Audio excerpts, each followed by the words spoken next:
Hey YouTube. So lately I've been getting questions about the 550 Evo that I've got and what exactly I did to modify it and get rid of the governor that basically restricts the speed to 50 miles an hour and to give it more suspension travel. So good news, a number of the things you can do to this thing it won't cost you anything, but then you will have to end up buying some parts. So the most expensive mod a guy would do to get full travel, you have to get different front shocks. These are the stock shocks. They have a very limited amount of stroke to them.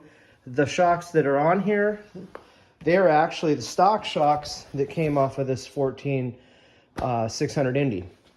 Now, one of the things I was concerned with is, see, these have the stock Evo shocks have a spherical bearing on them, and where the Indies didn't. The end of those just has there's a metal, call it a bushing that goes in there. They're same top and bottom. So what I did, I was concerned about that, and I took the spring off and actually cycled the A-arms through their full travel, and there was no binding, nothing weird was going on. And this machine is actually, it's run full travel shocks. This machine has almost 1,000 miles on it now.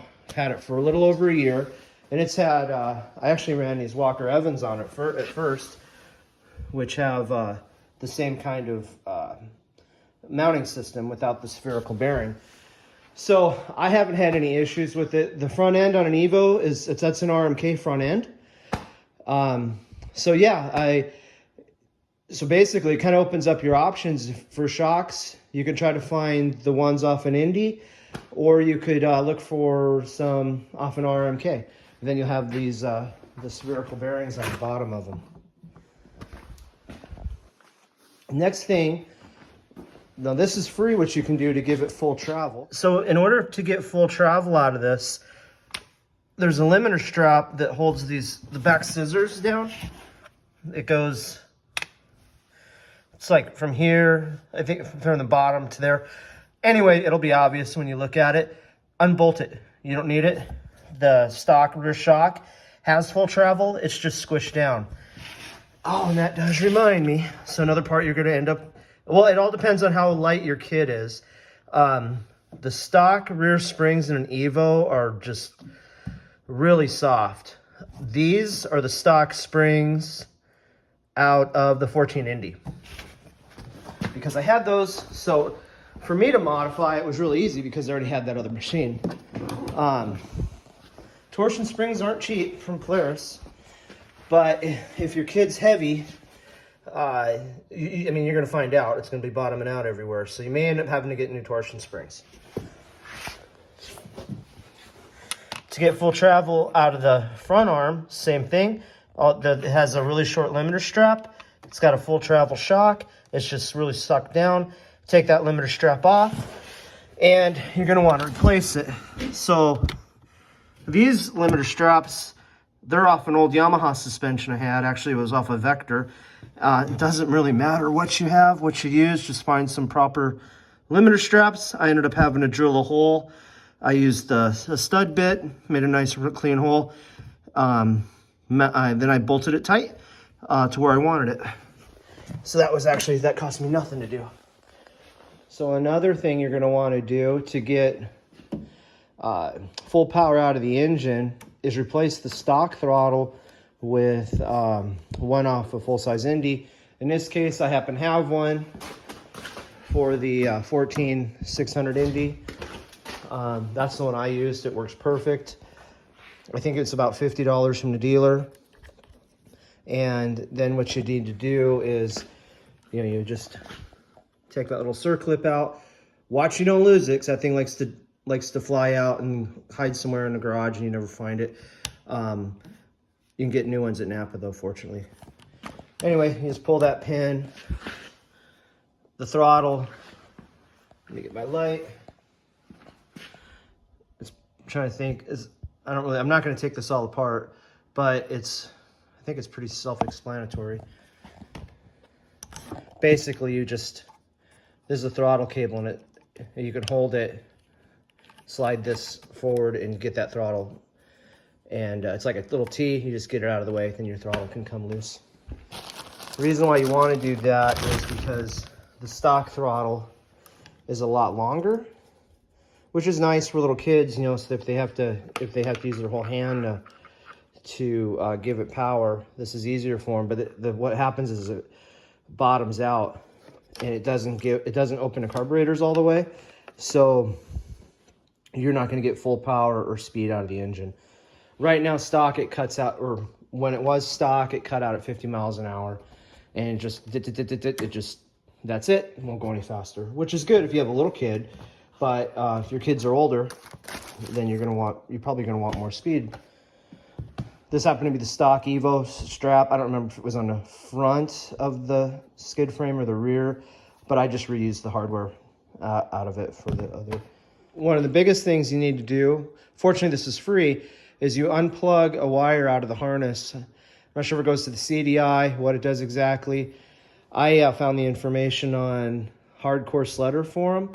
I think I have a link in my other video to that. Anyway, I'm actually going to take this apart and show you guys where it was at, because it took us a little bit to find it. It's not hard to do. It just it'd be easier to show you.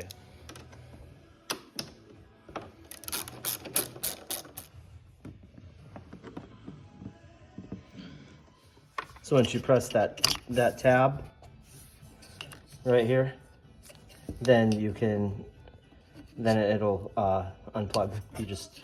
Sometimes it can be a little tight, but you wiggle and pull it and it'll come loose. Okay, so you're almost there to pull the hood.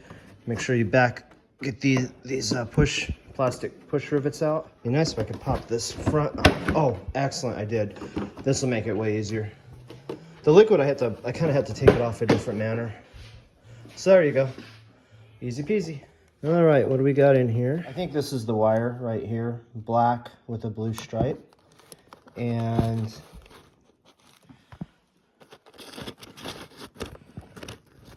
here's what it plugged into. But that's what you need to look for. But let me go, I'm gonna check the internet and verify that. Okay guys, I went ahead and verified, and this is the wire that you want to unplug. It is a black wire with a blue stripe. You see that there? And sounds like it's plugged into a brown wire. Anyway, you'll have to search around in there. I'm not going to take the tank shroud off again like I did when I first did it.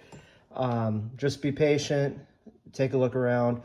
And what's really nice is this is completely reversible. If you decide the machine's too fast for your kid, just go ahead and plug it back in. Well, heck, okay, it's March. We've been running this Evo with that thing unplugged for over a year. My son raced it in the Mayor's Cup with it unplugged. We've had no ill problems with the motor or anything. Now, Polaris does sell a kit to do basically what I'm showing you guys. It's like $1,500. It's all includes all the shocks and springs, and I think it's got a new CDI. Gearing, it's got different gearing. Gearing in this this thing's quick, but right now it tops out at like 70 miles an hour with me on it. So the Polaris one, you're gonna get, of course, is it worth $1,500 to you? I mean, that's at that point, then you probably should have just bought the 550 Indy, which I'm not even sure if they make that one anymore, which would be unfortunate. In any case, this will get you a lot of performance for not a lot of money. One of the things I found with the Evo, with the short seat, initially I kind of thought it was a weird concept, but I got it because I love fan-cooled sleds, and I wanted to get one for my kids, and I actually found this really isn't that uncomfortable to ride. Now, if you're like a 6-foot adult, you're going to be squished on it, but for an adult that's shorter, it's actually pretty comfortable. And one of the neat things about the seat being low is this then kind of, it's like one of the old sleds, because you can drift this thing around corners with this baloney skin track. It's super fun. You got really low center of gravity, and what's really cool is see how slim this tank is. You could just throw this thing around. It's a really fun sled for $6,000, or yeah. That's the thing, that Arctic Cat Blast, I think those are really cool, but they're just $2,000 too much, in my opinion. So this gas gauge, if you fill it up every time you're on reserve, you will never, ever, ever run out of gas, because this gas gauge is so completely inaccurate. I thought this thing had a 7-gallon tank on it for the longest time, but yeah, it's what should I say? This gas gauge is very, very conservative. So don't be panicked when you see you're at half tank. You still have a lot of gas left. One more mod I didn't show you guys. This sway bar is off that 14 Indy. This actually without a sway bar in this thing, and these are the stock springs off that 600 Indy. With no sway bar, it was roly-poly. This thing, it wasn't that much fun to ride. You put a sway bar in it, this machine handles so amazingly well. I like riding it. It's just super fun. The corner sticks, like, if you remember the old Indies that were really low to the ground, and you're gonna hop on this, you do these mods, it's gonna bring all those memories back. You're gonna love it. You probably end up riding it more than your kids do. You can rail this thing around corners. Oh, and a tether, because we raced it. We had to put a tether on it, which was super easy. It just plugs in to the wiring harness down there. Okay guys, when it comes to putting your hood on, it's a little bit tricky. So what you want to do is hold it and kind of slip it in here so it clicks into its groove. And then you'll fit the back. You want to make sure you get your fan duct so it slides into place.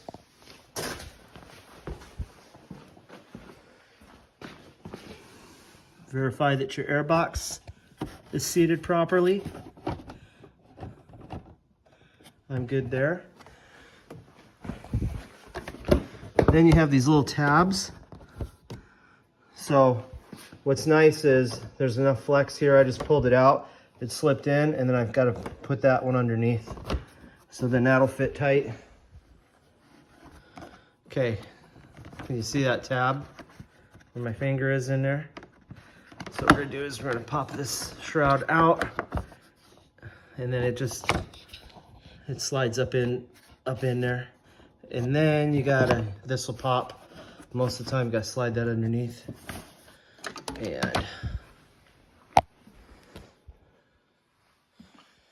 And then check for your fit with these bolt holes.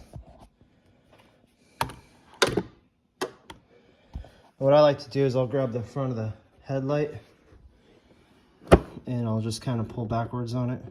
And there we go. See, now we're lined up.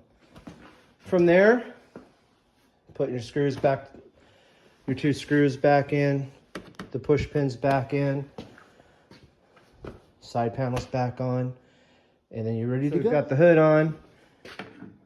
The plastic push pins are in place, fasteners, I don't know what they're called.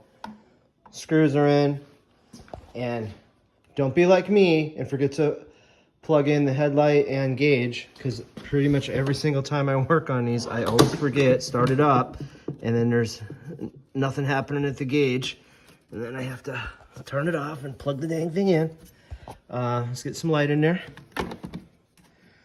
So, there we go. This is actually clicks together. I think I can do this one-handed. Maybe. I want to hear that click. Ah, there we go. One-handed, left-handed even. That's all for now. Thanks for watching.